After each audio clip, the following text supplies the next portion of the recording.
Now nobody can solve the Middle East crisis. Nobody can solve it. Right?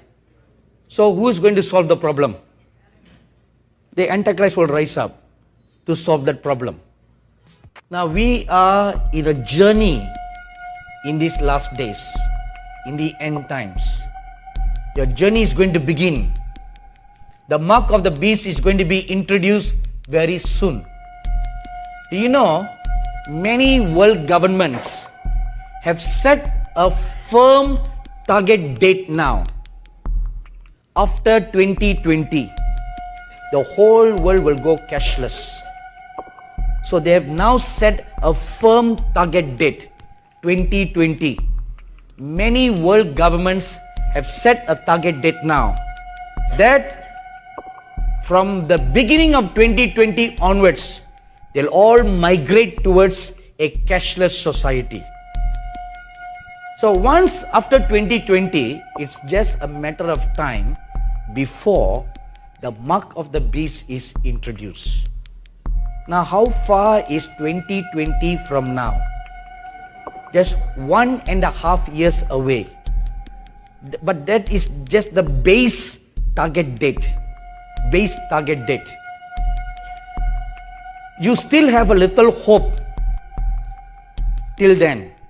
But that hope will not last long.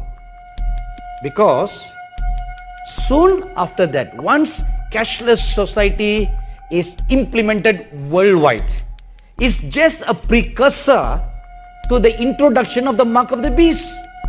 That's just the next logical thing. Now, if you look at the world scene today, there is an economic war taking place everywhere. Right? President Trump makes a law. Now China hits back. And then the nations in the Middle East, they are hitting back. So one hits back at another, and it's becoming a global trade war, each wanting to protect their own interests. So in all the fight that's going to take place, so there will rise up one leader. Now nobody can solve the Middle East crisis. Nobody can solve it. Right? So who is going to solve the problem? The Antichrist will rise up to solve that problem. We are not very far. We are not very far. That is why the Lord's word came. Your journey is going to begin. It's going to begin. So suppose 2020 is the right date. Let's suppose that. So you have 18 months to prepare now. 18 months to put your life right. 18 months to clean up your lives.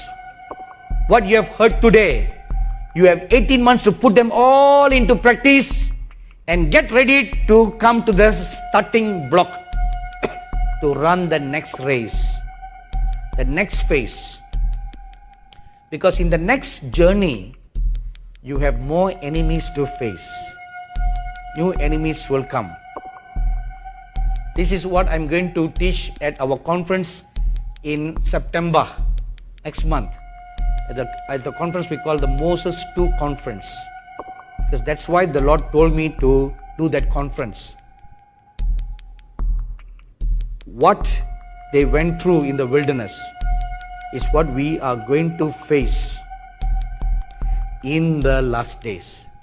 So to survive in the end times, you must live an absolutely surrendered life.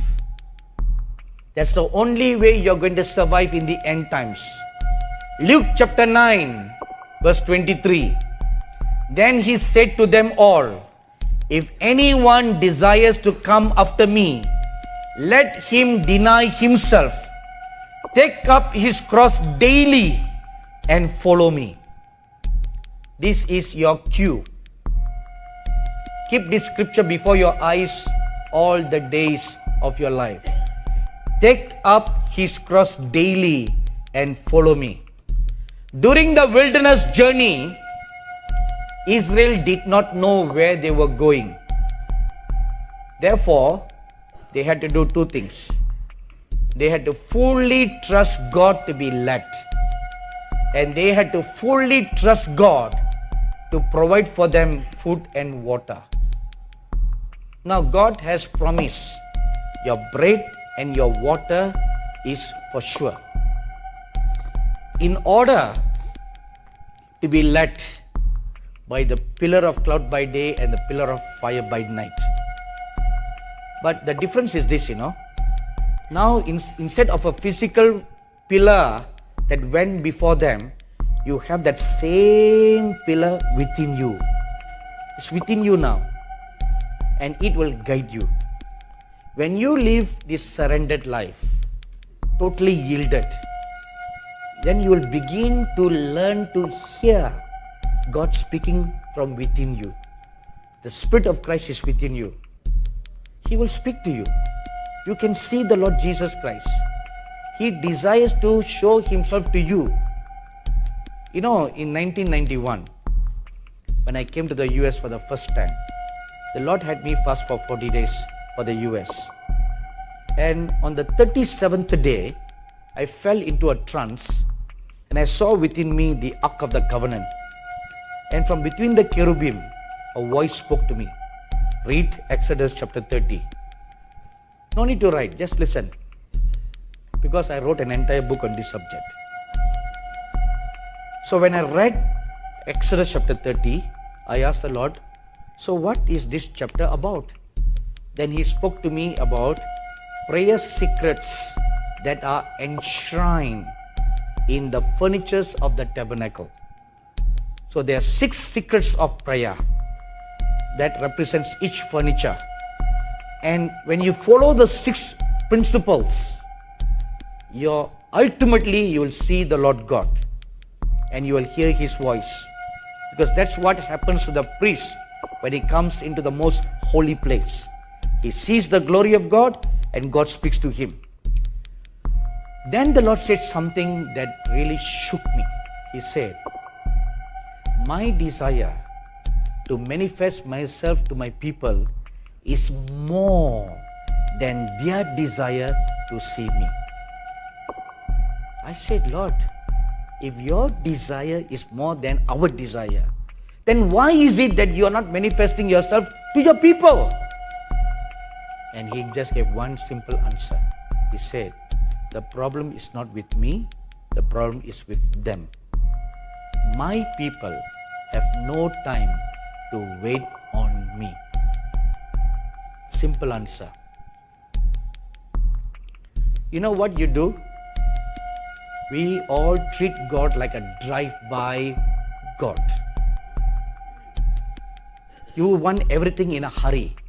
Prayer in a hurry. Blessing in a hurry. It doesn't work. That is why we are not seeing. You must now throw all and just wait and linger in His presence. Amen. My dearly beloved brothers and sisters, your journey is going to begin. Amen.